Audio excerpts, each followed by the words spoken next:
همکنون موج تبلیغات آخرالزمانی تمام دنیا را فرا گرفته.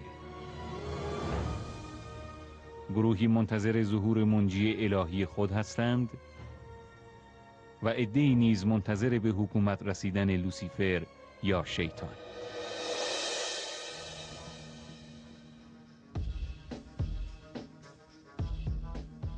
در عصر حاضر بسیاری از هنرمندان بازار خود را در ارائه آثاری تحت عنوان آخرالزمان یافتند.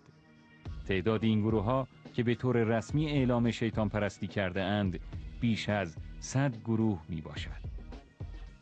بی تردید این گروه‌ها و پیروانشان در اغتشاشات آینده بی تأثیر نخواهند بود.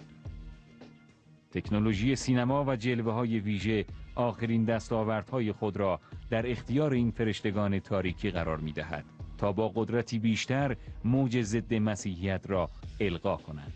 گروه‌های موسیقی هیوی متال در رأس گروه‌های شیطان پرست در رواج این اندیشه با موسیقی‌های خود مفاهیم را به سادگی در جهان پراکنده می‌کنند.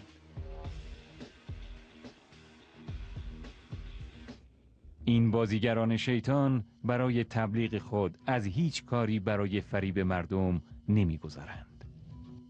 متاسفانه برخی از جوانان در سراسر دنیا این عروسک‌های شیطان را پیشوا و رهبر خود می‌دانند و با استفاده از اشعار و سبک پوشش و رفتارشان قدم در وادی آنها می‌گذارند. سمبول‌ها و نشانه‌های آنها به راحتی در دست جوانان قرار می‌گیرد و برخی از آنها در این راه از هم پیشی می‌گیرند. غافل از آن که این وادی تاریکی و گمراهی است و پروردگار عالمیان آتش جهنم را برای آنها مهیا کرده است.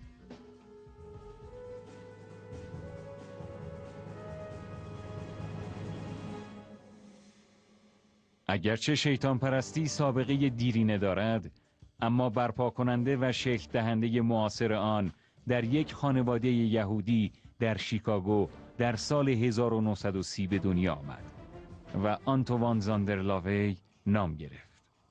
لاوی با نوشتن انجیل مخصوص و برپایی کلیسای شیطان پرستی نوید نظام نوین را به پیروانش در آینده‌ای نزدیک داد. در این انجیل برای شروع حکومت شیطان زمان دقیقی ثبت شده است. ساعت 11:11 روز 21 دسامبر 2012 شروع نظم نوین دنیوی.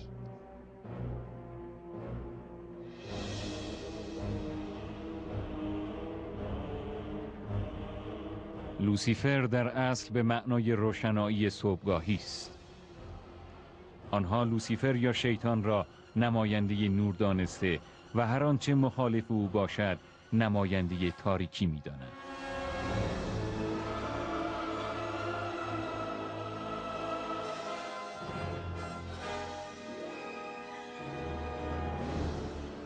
شیطان پرستان از هیچ کار کثیفی دریغ نمی‌کنند. از مصرف مواد مخدر تا تجاوز به محارم خویش با هر سنی، تا خوردن گوشت جنین انسان تازه متولد شده و هتک حرمت و فحاشی به کتب مقدس و پروردگار عالمیان. همکنون در برخی از کشورها آیین شیطان پرستی به رسمیت شمرده شده و حقوق آنها مانند سایر ادیان محفوظ می باشد.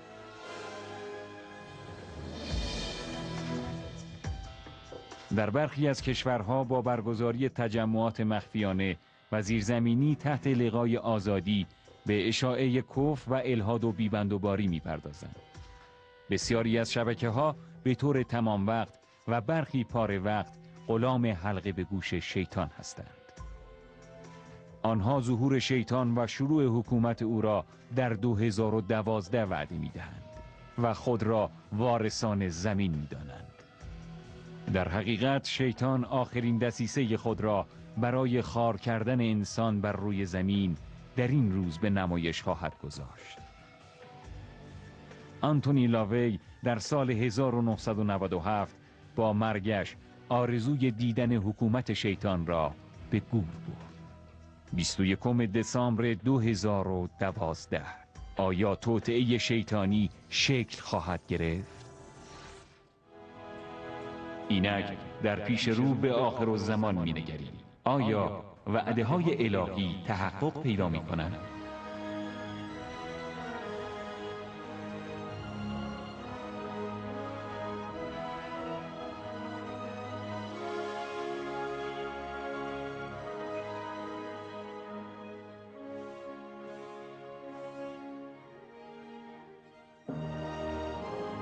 مشرکان غیر خدای عالم هرچه را خدا بخوانند شیطانی سرکش و فریبنده است.